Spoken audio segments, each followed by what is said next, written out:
तो मेरे प्यारे दोस्तों, स्वागत है आपका अपना YouTube channel motive happy study पर।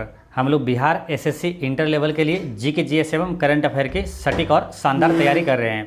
जैसे कि आप लोग को मालूम है कि आपका एग्ज़ाम अब ऑनलाइन होगा और संभवतः टीसीएस कंपनी आपका एग्ज़ाम कंडक्ट करवाएगी, जो कि central level SSC CGL LDC MTS और सीपीओ बाकी जो एसएससी जीडी है वो सभी का एग्ज़ाम कंडक्ट करवाती है। ठीक है, और इसी को ध्यान में रखते हुए हम लोग मोस्ट एक्सपेक्टेड जीके जीएस और करंट अफेयर का सीरीज चला रहे हैं, जो कि टीसीएस द्वारा भी पूछा हुआ प्रश्न है।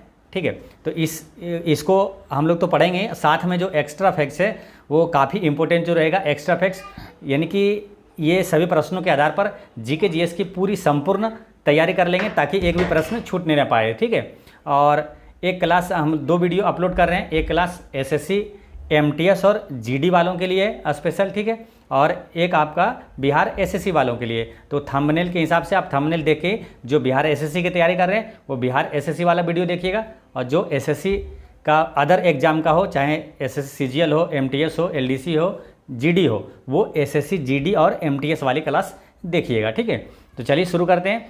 तो ये बिहार एसएससी का ये क्लास 4 वीडियो है ना, इस सीरीज का क्लास 4 वीडियो है। ठीक है, तो चलिए पहला क्वेश्चन है कि भारत में चट्टानों को काटकर बनाई गई सबसे पुरानी बची हुई बराबर गुफाएं निम्नलिखित में से किस काल की है।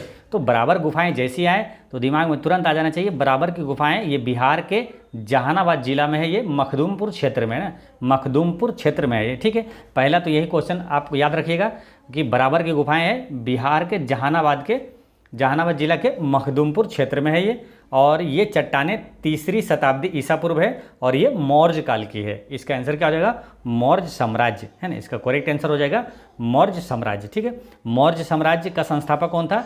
तो चंद्रगुप्त मौर्य था। चंद्रगुप्त मौर्य का पुत्र था बिंदुसार, हाँ, और बिंदुसार का पुत्र था अशोक। ठीक है, बिंदुसार जब भी आए तो एक है बिंबिसार, उसको भी साथ में रिवीजन करना है ताकि आपको कन्फ्यूजन ना हो। ठीक है, बिंबिसार, तो जो भी कन्फ्यूजन वाला है पहले उसको हम लोग आसान बना के रखेंगे ताकि एग्जाम में दिक्कत ना हो। ठीक है, ये बिंदुसार किस वंश का है और बिंबिसार किस वंश का है? ठीक है, तो ये बिंदुसार हो गया, चंद्रगुप्त मौर्य का पुत्र है बिंदुसार, और बिंदुसार का पुत्र है अशोक, यानी कि बिंदुसार जो हो गया ये मौर्य वंश का हो गया, और ये बिंबिसार जो है ये हर्यक वंश का संस्थापक है बिंबिसार। अब बिंबिसार का पुत्र था अजातशत्रु, और अजातशत्रु का पुत्र था उदयन। ठीक है, तो ये चीज़ें ध्यान रखना है। ठीक है, तो बिंदुसार हो गया अशोक का पिताजी। ठीक है, तो ये ध्यान रखना है।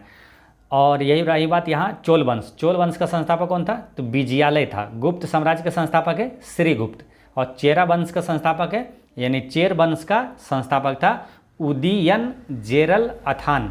ठीक है, एक बार लिख देते हैं ताकि आपको आसानी से समझ में आ जाए। चेर वंश का संस्थापक था उदयन जेरल अथान, ये पूरा नाम है इसका, उदयन जेरल अथान, ये चेर वंश का संस्थापक था। ठीक है, नेक्स्ट क्वेश्चन है तमिल महाकाव्य शिल्पादिकारम का लेखन किसने किया था? तो तमिल महाकाव्य शिल्पादिकारम का लेखन किसने किया था? तो आप नोट बनाते जाइएगा, और जो रेगुलर क्लास कर रहे हैं उनको पता चल गया होगा इसका आंसर क्या है। ठीक है, आपको इतने अच्छे से याद करवाएं, ये सब टफ क्वेश्चन में आता है, लेकिन आपको इस तरह से याद करवाएं कि आपको आसानी से इसका आंसर दिमाग में आ गया होगा ऑप्शन देख के। ठीक है, शिल्पादिकारम आपको बताए थे, शिल्पादि आदि, इसमें ऑप्शन में जरूर उसका आंसर में आदि रहेगा, शिल्पादि आदि, इसका आंसर क्या हो गया? ये इलांगो आदिगल। ठीक है, ये जो तमिल महाकाव्य है, प्रसिद्ध तमिल महाकाव्य है, काफ़ी महत्वपूर्ण क्वेश्चन है ये सब, ये पूछा जाता है, इसलिए आपके लिए ये लाए हैं ताकि आपसे पूछा जाए एग्जाम में, तो आपसे छूटे नहीं। ठीक है, ये सभी तमिल महाकाव्य काफ़ी फेमस है, जो कि एग्जाम में अक्सर पूछा जाता है। ठीक है, जैसे महाकाव्य है ना, भारत का जो महाकाव्य है, दो सबसे जो बोलते हैं कि महाकाव्य है, जैसे रामायण महाभारत है, उसी प्रकार ये तमिल महाकाव्य है, ये चारों। ठीक है, इसको याद रखना है। ये इसके लेखक कौन है? ठीक है, तोलकपियम के लेखक कौन है? तोलकपियर, तो ये नाम से याद रहेगा, तोलकपियम के लेखक तोलकपियर, तोलकपियर, तो ये नाम से याद रहेगा आपको, है ना, कि तोलकपियम के लेखक हो गया तोलकपियर। शिल्पादिकारम के लेखक कौन है? तो इलांगो आदिगल, इसको ऐसे याद करना है रिलेट करके। शिल्पादि, देखिए इसमें आदि का वॉइस आ रहा है, इसमें भी आदि का वॉइस आ रहा है ना। शिल्पादिकारम के लेखक आदिगल, शिल्पादि आदि, ठीक है, तो ये भी याद हो गया। और मणिमेकलाई के लेखक है शीतलय सतनार, तो इसको याद रखना है। ऐसे वॉइस, इसको भी वॉइस से ही रिलेट कर देना है, जैसे क्वेश्चन आए दिमाग में आंसर सहित आ जाएगा, ठीक है। तो मणिमेकलय शीतलय, मणिमेकलय शीतलय, मणिमेकलय शीतलय, मणिमेकलय के लेखक हो गया शीतलय सतनार हो गया। और जीवक चिंतामणि के लेखक कौन है? तो तिरुतक देबर, तिरुतक देबर, ठीक है। इसको आपको ऐसे कैसे याद करवाएं, और आपको याद होगा कि चिंतामणि यानी कि यहाँ लास्ट में क्या, देवर, यानी कि कई भाभियाँ लोग हैं जो देवर की ज़्यादा चिंता करती है, ठीक है। तो चिंता देवर की, चिंता देवर की, यानी कि जीवक चिंतामणि के लेखक कौन है? तिरुतक देवर। ये सब जब प्रश्न आपसे पूछ लिया जाता है ना, तो कई लोग हैं ना, ये सब टफ क्वेश्चन में आता है, नहीं पढ़ते हैं, ठीक है। ये सब क्वेश्चन पूछ लिया जाता है तो आंसर छूट जाता है, ठीक है। आपको लगता है कभी पढ़ेंगे नहीं, लेकिन आपको जो भी अति महत्वपूर्ण प्रश्न है, वो हार्ड प्रश्न क्यों ना हो, वो सभी प्रश्न को आपके लिए इसमें अटैच कर देते हैं, इसमें ऐड कर देते हैं, ताकि आपसे एग्जाम में छूटे नहीं, ठीक है। और ये आसानी से आपको याद भी हो जाएगा। जब भी क्वेश्चन आएगा, आपका ऑब्जेक्टिव टाइप कर आता है आपका एग्जाम, तो इसलिए अगर भूल भी जाते हैं तो ऑप्शन देख के आपके दिमाग में आ जाएगा कि यही आंसर होगा, ठीक है। तोलकपियम के लेखक तोलकपियर, शिल्पादि आदिगल, मणिमेकलय शीतलय सतनार, मणिमेकलय शीतलय, चिंता देवर की, चिंतामणि देवर है। तो ऐसे याद रहेगा, ठीक है। जैसे अभी यही क्वेश्चन आया, तो अगर उस तरह से याद किए, देखिए ऑप्शन से तुरंत दिमाग में आ जाएगा। जैसे ही इसको पढ़ें, शिल्पादिकारम के लेखक किसने किया? शिल्पादि, आप देख लीजिए ऑप्शन में कौन आएगा, यहाँ पे आ जाएगा इलांगो आदिगल। नेक्स्ट है, निम्नलिखित में से किसे देवानाम प्रिय के नाम से जाना जाता है? देवानाम प्रिय या तो देवानाम प्रिय भी कहा जाता है, ठीक है, दोनों कहा जाता है इसे। तो ये कहा जाता है किसको? अशोक को, ठीक है। अशोक को देवानाम प्रिय कहा जाता है। अशोक का नाम जो है ये किस शिलालेख में मिलता है? तो मास्की शिलालेख में मिलता है, जो कि कर्नाटक में, ठीक है। मास्की अभिलेख है, उसमें मिलता है, अशोक का नाम मिलता है मास्की अभिलेख में, ठीक है। ये ध्यान रखना है। अशोक के बारे में जब भी आए, काफ़ी का क्वेश्चन यहाँ अशोक से पूछा जाता है, तो सब आपको याद रखना है, ठीक है। अशोक का पूरा नाम पूछ दे तो देवानाम प्रिय है, ठीक है। अशोक के बारे में आपको पहले भी बताए हुए हैं, ठीक है, लेकिन थोड़ा सा और बताते हैं यहाँ पर भी। अशोक का जो जन्म है 304 ईसा पूर्व में हुआ था, ठीक है। कहाँ हुआ था? पाटलिपुत्र में, ठीक है, पाटलिपुत्र में अशोक का जन्म हुआ था। अशोक कलिंग युद्ध लड़ा था 361 ईसा पूर्व में, जिसमें अशोक की विजय हुआ था। और अशोक जो है कलिंग युद्ध के बाद ही बहुत बौद्ध धर्म को अपना लिया था। अशोक किस वंश का शासक है तो पूछ लिया जाए तो अशोक किसका है? तो मौर्य वंश का है। मौर्य वंश का संस्थापक चंद्रगुप्त मौर्य, चंद्रगुप्त मौर्य का पुत्र था बिंदुसार, और बिंदुसार का पुत्र था अशोक था, ठीक है। बाकी अशोक के बारे में आपको डिटेल्स में पूरा बताया हुआ है, ठीक है। जैसे कि सांची का स्तूप किसने निर्माण करवाया, धामे का स्तूप निर्माण किसने करवाया, केसरिया स्तूप किसने बनवाया था, महाबोधि मंदिर, श्रीनगर की स्थापना, ये सभी की स्थापना किया था किसने? अशोक ने ही किया था, ठीक है। बात करते हैं यहाँ पर कनिष्क की, ठीक है। ऑप्शन में सबका थोड़ा सा देखते हैं। कनिष्क के बारे में भी कम से कम लगता है 6-7 क्वेश्चन पूछा जाता है कनिष्क के बारे में, ठीक है। काफ़ी महत्वपूर्ण होता है कनिष्क, तो इससे याद रखना है आपको, ठीक है। तो कनिष्क कुषाण वंश का सबसे प्रसिद्ध शासक था, ठीक है। और द्वितीय अशोक किसे कहा जाता है? तो कनिष्क को ही कहा जाता है, ठीक। और शक संवत किसने चलाया था? तो शक संवत कनिष्क ने ही चलाया था 78 ईस्वी में, ठीक है, 78 ईस्वी में चलाया था। और शक संवत ये इसलिए महत्वपूर्ण है ज़्यादा कि जो भारत का भी वर्तमान राष्ट्रीय कैलेंडर है वो किस संवत पर आधारित है? तो शक संवत पर ही आधारित है, ये ध्यान रखना है, ठीक है। और ये 78 ईस्वी में जारी किया था कनिष्क ने, ठीक। और भारतीयों के लिए रेशम मार्ग की शुरुआत किसने किया था? तो कनिष्क ने किया था। और अश्वघोष किसके दरबार में रहता था? तो कनिष्क के दरबार में रहता था, ठीक है। ये क्वेश्चन पूछा जाता है, कई बार एग्जामों में आया। अश्वघोष किसके दरबार में रहता था? तो कनिष्क के दरबार में। चरक किसके दरबार में? तो कनिष्क के। और नागार्जुन किसके दरबार में? तो कनिष्क के दरबार में रहता था। तो एक शब्द याद रखना आपको, अचानक, ठीक है। अचानक से आपको तीनों याद रहेगा, अश्वघोष, चरक और नागार्जुन, ये कनिष्क के दरबार में रहता था, ठीक है। तो ये चीज़ें नोट कर लीजिएगा। नेक्स्ट क्वेश्चन देखते हैं। निम्नलिखित में से कौन से स्तंभ शैल कर्तित स्तंभों को दर्शाते हैं? तो कौन से स्तंभ जो है शैल कर्तित स्तंभों को दर्शाते हैं? तो ये है मौर्य स्तंभ, ठीक है। इसका आंसर क्या आ जाएगा? मौर्य स्तंभ जो है ये शैल कर्तित स्तंभों को दर्शाते हैं, ठीक है। देखिए, मौर्य काल के सर्वोत्कृष्ट नमूने अशोक के एकात्मक स्तंभ है, जो कि धर्म प्रचार के लिए देश के विभिन्न भागों में स्थापित किए गए हैं। यानी कि मौर्य काल के जो सर्वोत्कृष्ट नमूना है वो किसका है, अशोक का एकात्मक स्तंभ है। ठीक है, तो ये ध्यान रखना है, जिसका यूज है ना धर्म प्रचार के लिए विभिन्न भागों में स्थापित किया गया था। ठीक है, नेक्स्ट क्वेश्चन देखते हैं। 3 विभिन्न कालों यानी कि मौर्य काल, गुप्त काल और मुगल काल के शिलालेखों से युक्त एक स्तंभ कहाँ है, यानी कि तीनों जो काल का से युक्त है शिलालेख वो कहाँ स्थित है ये पूछा है। तो ये है आपको मिलेगा ये इलाहाबाद। ठीक है, इलाहाबाद प्रयागराज में। ठीक है, अब देखिए इसको रिलेट कैसे कर लेना है। देखिए 3 कालों का संगम है यहाँ। ठीक है, 3 कालों का शिलालेख है, 3 कालों से युक्त है, मौर्य काल, गुप्त काल और मुगल काल, 3 काल है। तो आपको याद होगा कि 3 नदियों का जो है, 3 महान नदियों का संगम कहाँ है, तो संगम भी कहाँ है, प्रयागराज में। गंगा जमुना सरस्वती का संगम प्रयागराज में। ठीक है, इलाहाबाद में। तो वहीं से रिलेट कर लेना, जब भी 3 ये काल का आएगा तो कहाँ टिक ध्यान जाएगा, तो इलाहाबाद में। ठीक है, ये ध्यान रखना है। और इलाहाबाद स्तंभ को प्रयाग प्रशस्ति भी कहा जाता है। और प्रयाग प्रशस्ति जो शिलालेख है, अभिलेख है, ये संबंध किससे, मतलब किसके जीवन का उसमें वृतांत दिया हुआ है, तो समुद्रगुप्त के उसमें जीवन के बारे में उसमें चर्चा किया हुआ है प्रयाग प्रशस्ति शिलालेख में। ठीक है, अब प्रयाग प्रशस्ति डायरेक्ट क्वेश्चन आ जाएगा कि प्रयाग प्रशस्ति अभिलेख किससे संबंधित है, तो ये है समुद्रगुप्त से। ठीक है, इसी तरह आपको याद रखना है जैसे ऐहोल अभिलेख किससे संबंधित है, ये सब काफ़ी इंपॉर्टेंट क्वेश्चन है। ऐहोल अभिलेख ये पुलकेशिन द्वितीय से संबंधित है। ठीक है, इस दोनों में कन्फ्यूजन ना हो तो ऐसे याद कर लीजिए और याद भी आपको रहे, जैसे कि प्रयागराज का संबंध है समुद्रगुप्त से। ठीक है, तो इसको रिलेट करिए इससे। देखिए प्रयाग में क्या पानी, प्रयाग से एक आता है ना नज़रिया कि पानी ही पानी, प्रयाग में है ना पानी, नदियों का संगम है वहाँ, है ना, गंगा जमुना सरस्वती। तो प्रयाग में पानी पानी और ये समुद्र में ही पानी पानी। ठीक है, तो ऐसे रिलेट हो जाएगा प्रयाग प्रशस्ति समुद्रगुप्त से। और ऐहोल अभिलेख है पुलकेशिन द्वितीय से। तो ऐहोल यानी कि एक होल है किसमें, पुल में, पुल में एक होल है, छिद्र है। ठीक है, तो ऐसे रिलेट हो जाएगा, ऐहोल आ जाएगा पुलकेशिन द्वितीय से। ठीक है, तो ऐसे ये 2 अति महत्वपूर्ण शिलालेख संबंधित व्यक्ति याद रखना है आपको। ठीक है, अब बात कर लेते हैं, यहाँ पर 3 काल आया था, कौन कौन, जैसे कि मौर्य काल आया, तो मौर्य वंश का संस्थापक चंद्रगुप्त मौर्य।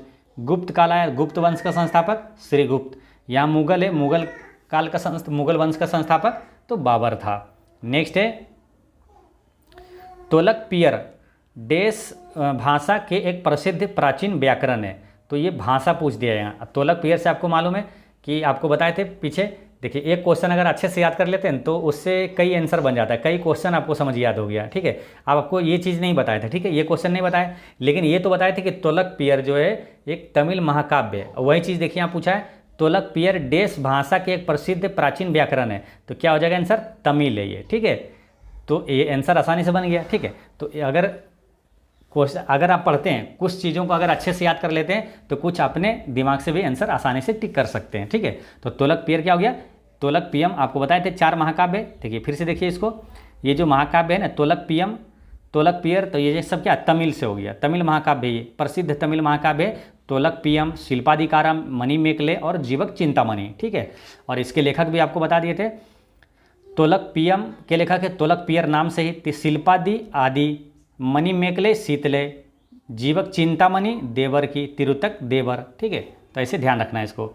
नेक्स्ट है गुजरात में डैश झील वस्तुतः एक कृत्रिम जलाशय है जो मौर्यों के शासन के दौरान बनाया गया था।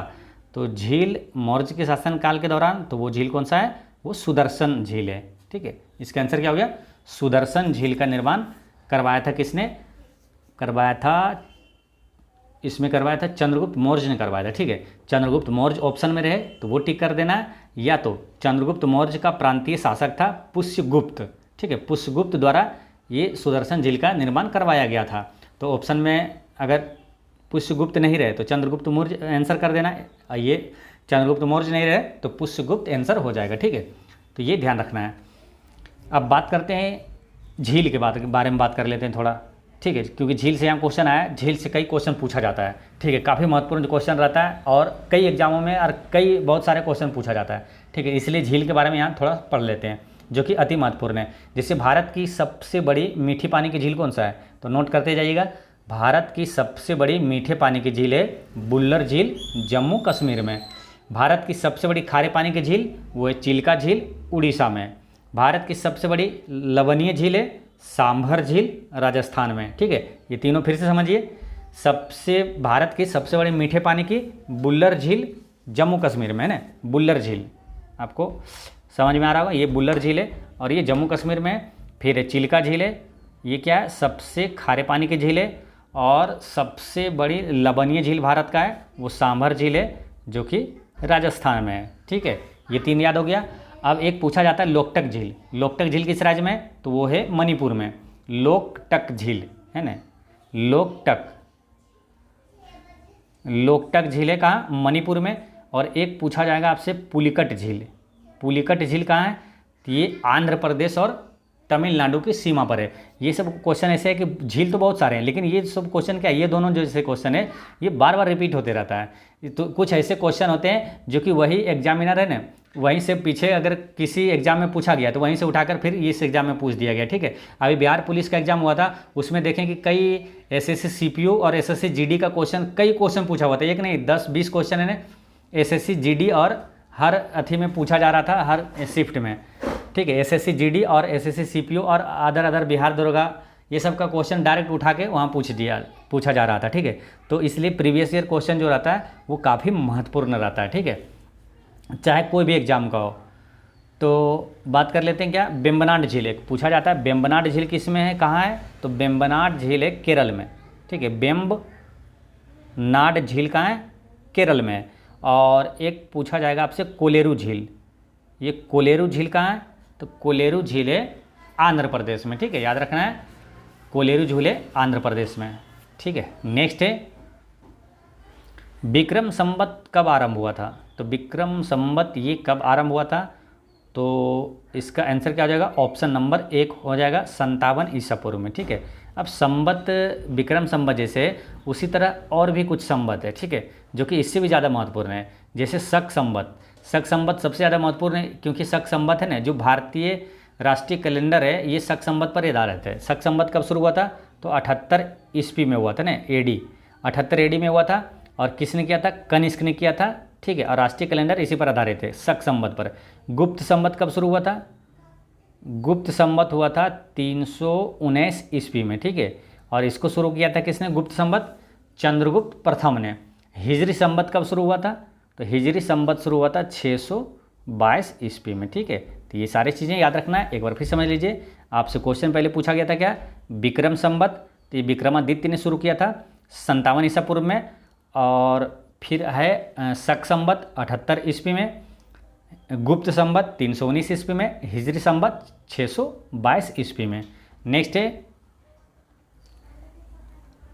इनमें से किस राज्य में अशोक की जोगढ़ शिला राजज्ञा स्थित है, तो जोगढ़ शिला राजज्ञा ये पूछा है कि किस राज्य में स्थित है, तो ये जो जोगढ़ है ना ये उड़ीसा में है। ठीक है, इसका आंसर क्या हो जाएगा, ऑप्शन नंबर 1 ये उड़ीसा में है। अशोक का जोगढ़ शिला राजज्ञा जो है ये उड़ीसा में। ठीक है, उड़ीसा से काफ़ी महत्वपूर्ण कई क्वेश्चन आता है। ठीक है, तो उड़ीसा के बारे में एक बार यहाँ पर पढ़ते हैं। ठीक है, तो जैसे कोणार्क का सूर्य मंदिर किस राज्य में, उड़ीसा में। पुरी का जगन्नाथ मंदिर उड़ीसा में। लिंगराज मंदिर उड़ीसा में। ये तीनों मंदिर काफ़ी महत्वपूर्ण है, एग्जाम में कई बार रिपीट होते रहता है ये। ठीक है, कोणार्क मंदिर, कोणार्क का सूर्य मंदिर उसको बोलते हैं। ठीक है, कोणार्क मंदिर से 2-3 क्वेश्चन पूछ लिया जाता है। जैसे तो कोणार्क मंदिर कहाँ है, तो ये है उड़ीसा में। पूछेगा कोणार्क मंदिर किस देवता को समर्पित है, किस देवता से पूजा होती है, तो उसमें कोणार्क का सूर्य मंदिर यानी सूर्य देवता के। ठीक है, अब पुरी का जगन्नाथ मंदिर है तो वो है भी उड़ीसा में है, तो उसमें भगवान विष्णु की पूजा होती है, कृष्ण भगवान की, पुरी का जगन्नाथ मंदिर। ठीक है, और लिंगराज मंदिर कहाँ है, तो वो भी उड़ीसा में है। यानी कि तीनों मंदिर याद रखना है। कोणार्क से एक और प्रश्न पूछ लिया जाता है, कोणार्क का मंदिर किसने बनवाया, एक प्रश्न। और फिर एक प्रश्न और आता है कि किस शताब्दी में बने थे, तो ये बनी थी 13वीं शताब्दी में और नरसिंह देव प्रथम ने बनवाया था। नरसिंह देव प्रथम, नॉट नरसिंह वर्मन प्रथम, नरसिंह देव प्रथम ने कोणार्क का सूर्य मंदिर का निर्माण करवाया था। और कोणार्क का सूर्य मंदिर को ही ब्लैक पैगोडा भी कहा जाता है। ठीक है, तो हो गया क्या, कोणार्क का सूर्य मंदिर, पुरी का जगन्नाथ मंदिर और लिंगराज मंदिर, ये उड़ीसा में हो गया। सिमलीपाल राष्ट्रीय उद्यान किस राज्य में है, तो सिमलीपाल राष्ट्रीय उद्यान उड़ीसा में है। भीतरकनिका राष्ट्रीय उद्यान उड़ीसा में है। भारत की सबसे बड़ी खारे पानी की झील कौन सा है? चिल्का झील कहाँ है? उड़ीसा में है। भारत का सबसे लंबा बांध कौन सा है? तो हीराकुंड बांध है, महानदी पर, उड़ीसा में है। और हीराकुंड बांध महानदी पर है, ये भी कई बार क्वेश्चन पूछा गया है, तो याद रखना है, इसको याद ऐसे रख लेना है कि हीरा महान लोग पहनते हैं, ठीक है, यानी कि हीराकुंड बांध महानदी पर है। अच्छा, पारादीप बंदरगाह ये किस राज्य में है? तो पारादीप ये काफ़ी प्रसिद्ध बंदरगाह है, तो बंदरगाह से भी कई क्वेश्चन पूछा जाता है कि ये बंदरगाह किस राज्य में है। तो पारादीप बंदरगाह जो है ये उड़ीसा में है, ठीक है। याद कैसे रख लेना है? तो दीप से यानी कि दीपक है ना, दीपक जो जलती है, तो ये दीपक क्या उड़ती है, ठीक है, ऐसे से उड़ती है लो, ठीक है। तो उड़ती यानी उड़ीसा, उड़ती यानी उड़ीसा, तो पारादीप बंदरगाह हो गया उड़ीसा में, ठीक है। जैसे इसी तरह आ जाएगा आपका कांडला, कांडला बंदरगाह कहाँ है, किस राज्य में? तो गुजरात में, ठीक है। तो इसे याद ऐसे रख लेना है कि कांडला यानी कि रात में कांड हो गया है ना, कांड जैसे आएगा कांड, तो रात में कांड हो गया यानी गुजरात, गुजरात में है कांडला बंदरगाह, ठीक है। अच्छा, राउरकेला इस्पात संयंत्र किस राज्य में है? तो राउरकेला इस्पात संयंत्र जो कि जर्मनी के सहयोग से दूसरी पंचवर्षीय योजना में स्थापित हुआ था, ये कहाँ है? उड़ीसा में है। सर्वाधिक लोहा उत्पादक राज्य कौन सा है? तो वो उड़ीसा है। सर्वाधिक बॉक्साइट उत्पादक राज्य उड़ीसा हो जाएगा। और बॉक्साइट क्या है? एल्युमिनियम का अयस्क है, यानी कि एल्युमिनियम का सर्वाधिक उत्पादन पूछ दे तो वो भी उड़ीसा ही हो जाएगा आंसर। नेक्स्ट है, कौन सा मौर्य शासक बौद्ध धर्म का अनुयायी बना, यानी कि बौद्ध धर्म को अपना लिया था? तो यही अशोक ने अपनाया था। आपको याद होगा कि ये जो कि कलिंग युद्ध हुआ था 261 ईसा पूर्व में, 261 ईसा पूर्व में, इसमें क्या हुआ? भयंकर मतलब कि खून खराबा हुआ था, कई लोग मारे गए थे। तो उसी में क्या हुआ? 13वें शिलालेख में इसका जो कलिंग युद्ध का वर्णन है, तो 13वें शिलालेख के अनुसार कलिंग युद्ध में हुई भयंकर क्षति और रक्तपात से अशोक कमन युद्ध से उब गया और बौद्ध धर्म को इसने अपना लिया था, ठीक है। ये ध्यान रखना है, अशोक के बारे में सब चीज़ बताया हुआ आपको, ठीक है। और एक चीज़ आपको कमेंट में आप जरूर अशोक के बारे में लिखिए कि अशोक के बारे में आप कितना जानते हैं, ठीक है। जैसे अशोक का जन्म कहाँ हुआ, कब हुआ, और इसने किस किस चर्च का निर्माण करवाया था, ठीक है। तो कमेंट में आप जितना अभी तक पढ़ाए हैं, आपको कमेंट के बारे में याद, आपको जैसे कि अशोक के बारे में याद है या तो आप पढ़ के भूलते जा रहे हैं, तो इससे भी आपको पता चलेगा, ठीक है ना, कि आपको याद है कि नहीं है। अशोक के बारे में कम से कम 20 क्वेश्चन आपको बताएं, ठीक है। इसलिए कम से कम आप 10 महत्वपूर्ण प्रश्न जरूर कमेंट में लिखिएगा, ठीक है। अशोक के बारे में आप क्या क्या जानते हैं। नेक्स्ट है, चंद्रगुप्त ने देश के खिलाफ विद्रोह का नेतृत्व किया और उन्हें पराजित किया था। तो चंद्रगुप्त ने किसके खिलाफ विद्रोह का नेतृत्व किया था? तो देखिए, चंद्रगुप्त मौर्य ये मौर्य वंश की स्थापना किया था, किसको हराकर? तो धनानंद को हराकर, ठीक है। ये मगध का राजवंश नंद वंश का अंतिम शासक धनानंद को हराकर 322 ईसा पूर्व में मौर्य साम्राज्य की स्थापना किया था। यानी ये धनानंद को हराया था, यानी कि चंद्रगुप्त मौर्य ने नंद के खिलाफ, है ना, नंद वंश का अंतिम शासक था धनानंद, तो नंद के खिलाफ विद्रोह का नेतृत्व किया और उन्हें पराजित किया था, ठीक है। अच्छा, नंद वंश का संस्थापक कौन था? तो वो था महापद्म नंद। नंद वंश का संस्थापक महापद्म नंद था। और बाकी तो आपको मालूम ही है, मौर्य वंश का संस्थापक है चंद्रगुप्त मौर्य, उसका पुत्र है बिंदुसार, उसका पुत्र है अशोक। अच्छा, पाटलिपुत्र में स्थित चंद्रगुप्त मौर्य का महल किसका बना था? तो वो लकड़ी का बना था, ठीक है। तो ये ध्यान रखना है। अच्छा, शिशुनाग एक वंश भी है, ठीक है। शिशुनाग वंश का संस्थापक था शिशुनाग। कुषाण वंश का संस्थापक था कुजुल कडफिसेस। और हर्यक वंश का संस्थापक है वो है बिंबिसार, ठीक है। तो ये सब याद रखना है। नेक्स्ट है, कंटक शोधन नामक न्यायालय का प्रचलन देश साम्राज्य में था। तो कंटक शोधन नामक न्यायालय का प्रचलन किस साम्राज्य में था? तो ये था कहाँ? मौर्य काल में था, ठीक है। कंटक शोधन नामक न्यायालय का प्रचलन मौर्य साम्राज्य में था, ठीक है। कहाँ था? तो मौर्य साम्राज्य में था, ठीक है। तो ये ध्यान रखना है। बाकी यहाँ पर दिया हुआ क्या? कुषाण वंश का संस्थापक कौन था? कुजुल कडफिसेस। मौर्य वंश का संस्थापक चंद्रगुप्त मौर्य। चोल वंश का संस्थापक विजयालय। राष्ट्रकूट वंश का संस्थापक दंती दुर्ग, है ना। राष्ट्रकूट वंश का संस्थापक, ये भी कई बार क्वेश्चन पूछा हुआ है, तो दंती दुर्ग है, ठीक है, राष्ट्रकूट वंश का संस्थापक। और चोल वंश का विजयालय। नेक्स्ट है, अशोक के लघु शिलालेख भारत के विभिन्न भागों में पाए गए हैं। कर्नाटक के निम्नलिखित में से कौन से स्थल पर अशोक के लघु शिलालेख नहीं मिले हैं?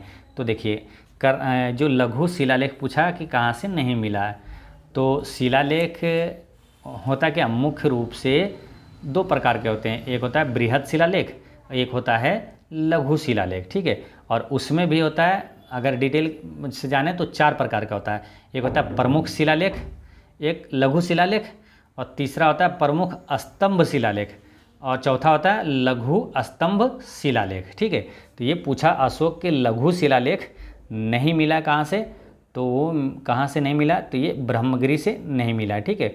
बाकी गविमठ, रूपनाथ और मस्की से मिला है, ठीक है। तो ये ध्यान रखना है। और ये ही मस्की जो शिलालेख है, इसी में अशोक का नाम पहले इसी शिलालेख में मिला था, जो कि कर्नाटक में है। नेक्स्ट है कि भारतीय उपमहाद्वीप के लिए प्राचीन यात्रियों जैसे कि मेगास्थनीज, फाहियान, ह्वेनसांग, अलबरूनी, इब्न बतूता आदि के द्वारा भारतीय व्यापारियों के सक्रिय योगदान के लिए निम्नलिखित में से कौन सा नाम प्रयुक्त किया गया था? ठीक है, क्वेश्चन एक बार फिर समझ लीजिए कि भारतीय उपमहाद्वीप के लिए प्राचीन यात्रियों जैसे कि मेगास्थनीज, फाहियान, ह्वेनसांग, अलबरूनी, इब्न बतूता आदि के द्वारा भारतीय व्यापारियों के सक्रिय योगदान के लिए निम्नलिखित में से कौन सा नाम प्रयुक्त किया गया था?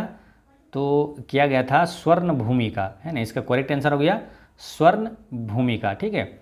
और अब यहाँ पर नाम आया, काफ़ी इंपॉर्टेंट नाम आया यहाँ पर, जैसे कि मेगास्थनीज, फाहियान, ह्वेनसांग, अलबरूनी, इब्न बतूता, ये सभी व्यक्ति से प्रश्न पूछा जाता है, ठीक है। तो इन सभी के बारे में एक एक प्रश्न सब के बारे में जानते हैं। जैसे मेगास्थनीज कौन था, तो मेगास्थनीज ये सेल्यूकस निकेटर का राजदूत था और चंद्रगुप्त मौर्य के दरबार में ये आया था। और मेगास्थनीज से एक और प्रश्न याद रखिए आप कि इंडिका पुस्तक के लेखक कौन है, तो मेगास्थनीज है। याद कैसे रखना है, इंडिका को रिलेट कर देना इंडिया से, मेगास्थनीज को मेगा खनिज, यानी इंडिया में मेगा खनिज है, यानी इंडिका के लेखक मेगास्थनीज है, ठीक है। और मेगास्थनीज जो है ये यूनान का यात्री था, ठीक है। अब बात करते हैं फाहियान और ये ह्वेनसांग, ये दोनों चीनी यात्री था, ना, चीनी यात्री था। फाहियान किसके समय भारत आया था? फाहियान आया था चंद्रगुप्त द्वितीय के समय, और ह्वेनसांग आया था हर्षवर्धन के समय, जो कि ह्वेनसांग नालंदा विश्वविद्यालय में अध्ययन किया था 630 ईस्वी में ये भारत आया था। और क्या याद रखना है कि फाहियान जो है और ह्वेनसांग में कन्फ्यूजन ना हो कभी, ठीक है। तो इसलिए फाहियान है आपका चंद्रगुप्त द्वितीय और ह्वेनसांग आया था हर्षवर्धन के समय। और CU की पुस्तक के लेखक भी ह्वेनसांग है, ठीक है, ये ध्यान रखना है। ये अलबरूनी की बात करते हैं। अलबरूनी किसके समय भारत आया था? तो अलबरूनी महमूद गजनबी के साथ भारत आया था। और अलबरूनी कहाँ से आया था? तो उज्बेकिस्तान से आया था, ठीक है। इब्न बतूता ये मोहम्मद बिन तुगलक के समय आया था। इब्न बतूता मोहम्मद बिन MBT है ना, मोहम्मद बिन तुगलक के समय ये भारत आया था। और इब्न बतूता कहाँ का यात्री था? तो मोरक्को का यात्री था। इब्न बतूता से ज़्यादातर प्रश्न बार बार यही आता है कि इब्न बतूता कहाँ का यात्री था? तो मोरक्को का यात्री था, ये ध्यान रखना है, ठीक है। इब्न बतूता मोरक्को का यात्री था, ठीक है। तो इसका आंसर क्या हो गया था? स्वर्णभूमि, ठीक है। नेक्स्ट है निम्नलिखित में से किस स्थान पर अशोक के प्रमुख शिलालेख नहीं मिले हैं? तो प्रमुख शिलालेख नहीं मिले हैं किस स्थान से?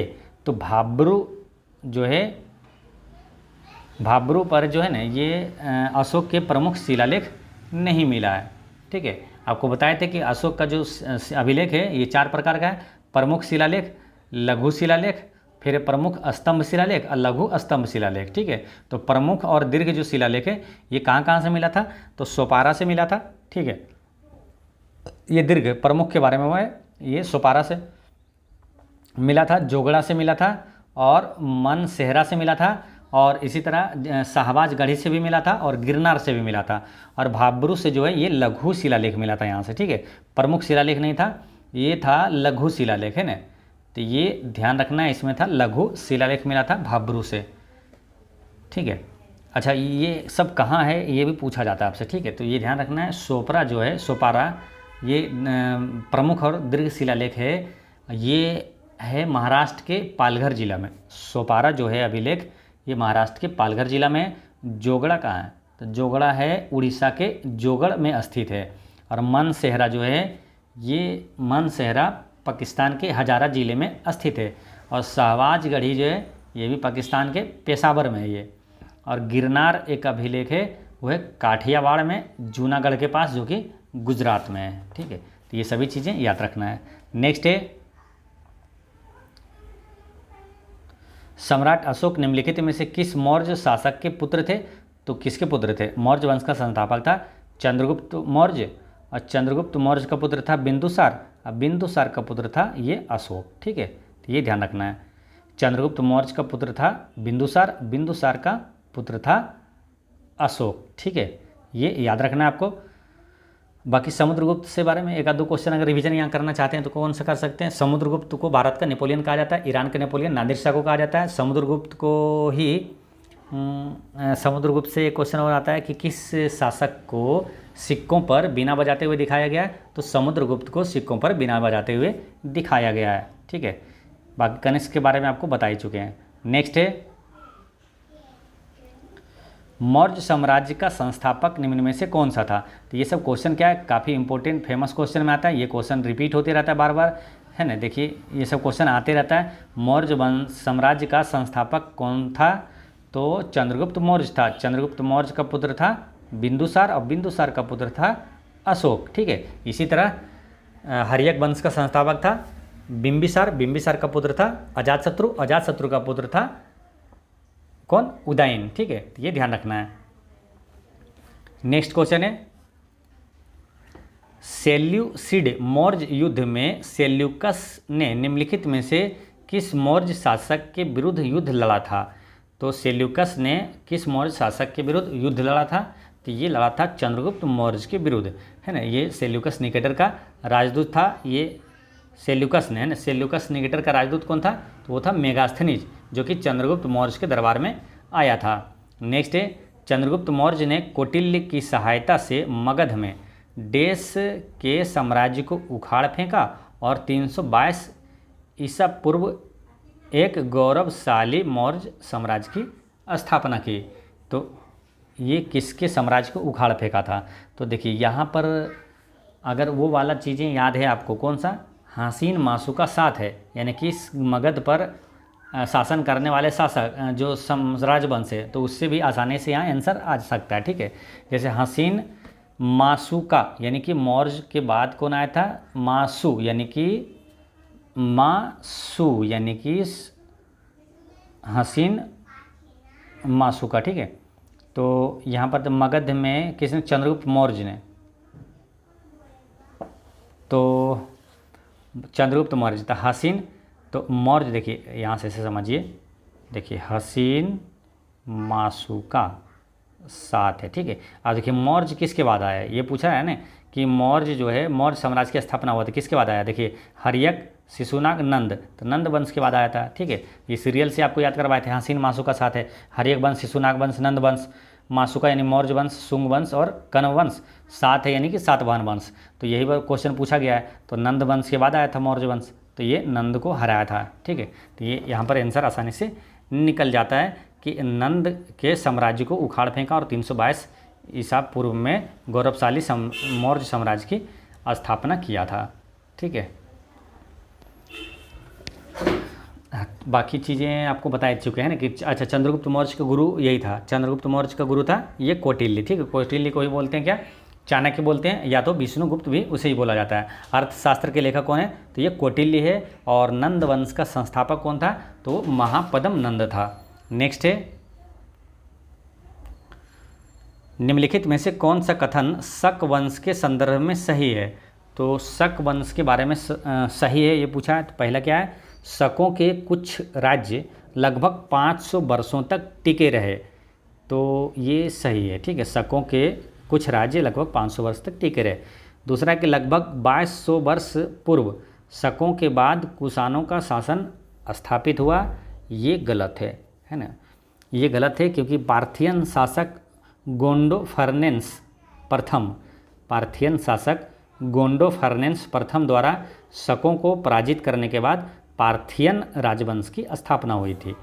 ठीक है, तो ये ध्यान रखना है, शकों के बाद जो है पार्थियन राजवंश की स्थापना हुआ था। यानी इसका आंसर हो जाता है केवल 1, ऑप्शन नंबर 2 इसका करेक्ट आंसर है। नेक्स्ट है, निम्नलिखित में से कौन सा कथन संगम साहित्य के संदर्भ में सही है? तो कौन सा कथन जो है संगम साहित्य के संदर्भ में सही है? तो इसका आंसर क्या होगा? तो पहला क्या है, इन ग्रंथों को कवियों के सम्मेलनों में रचा और संकलित किया जाता था, तो ये सही है। ठीक है। फिर दूसरा है, संगम साहित्य को मदुरै शहर में आयोजित किए गए कवियों के सम्मेलनों में संकलित किया गया था, ये भी सही है। तो इसका आंसर हो जाएगा 1 और 2 दोनों सही है। ठीक है। अब यहाँ पर आया है बात संगम की। ठीक है, काफ़ी यहाँ एक चैप्टर महत्वपूर्ण हो जाता है, यहाँ से कुछ क्वेश्चन पूछे जाते हैं। ठीक है। तो विजयनगर साम्राज्य पर कितने राजवंशों ने शासन किया था? तो 4 राजवंशों ने विजयनगर साम्राज्य पर शासन किया था। ठीक है। वो कौन कौन सा था? वो था संगम वंश,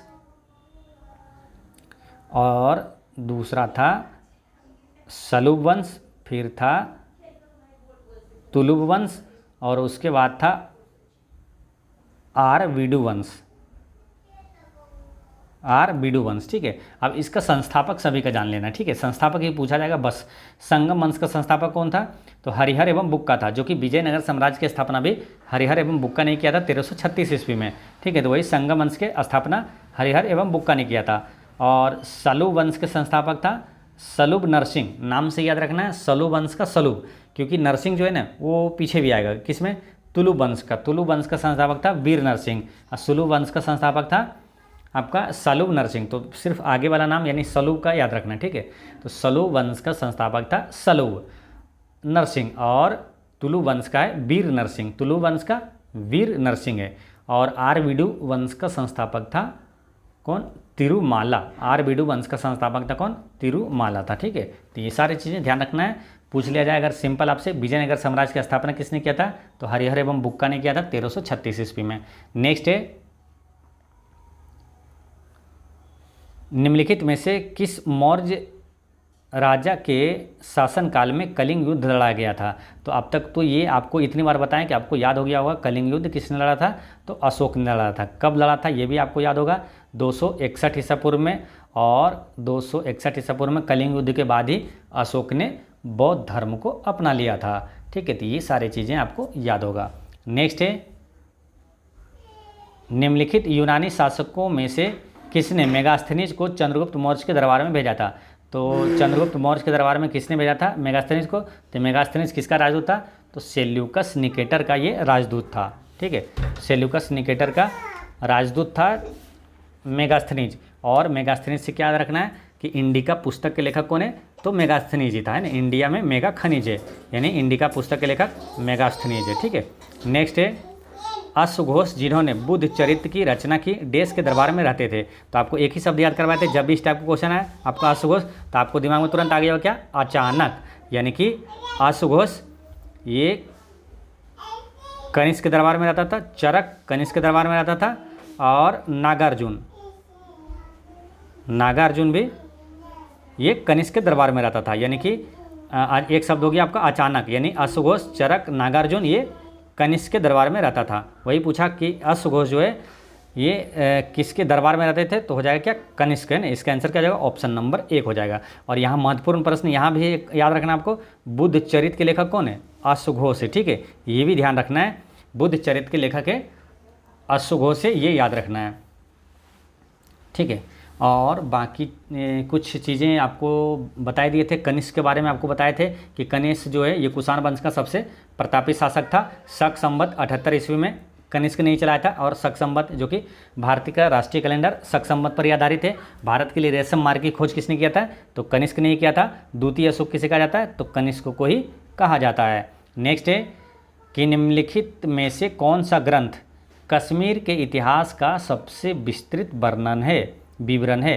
तो ये क्वेश्चन भी काफ़ी महत्वपूर्ण क्वेश्चन है। ये रेलवे एनटीपीसी जब एग्ज़ाम हुआ था उसमें पूछा गया था, बिहार एसएससी सीजीएल का एग्ज़ाम हुआ था उसमें पूछा गया था, और देखिए एसएससी एमटीएस का यहाँ भी आपसे पूछा गया है। मतलब कई एग्जामों में ये पूछा जाता है कि कश्मीर का इतिहास का संबंध किससे है? तो राज तरंगिणी से। राज तरंगिणी का संबंध किससे?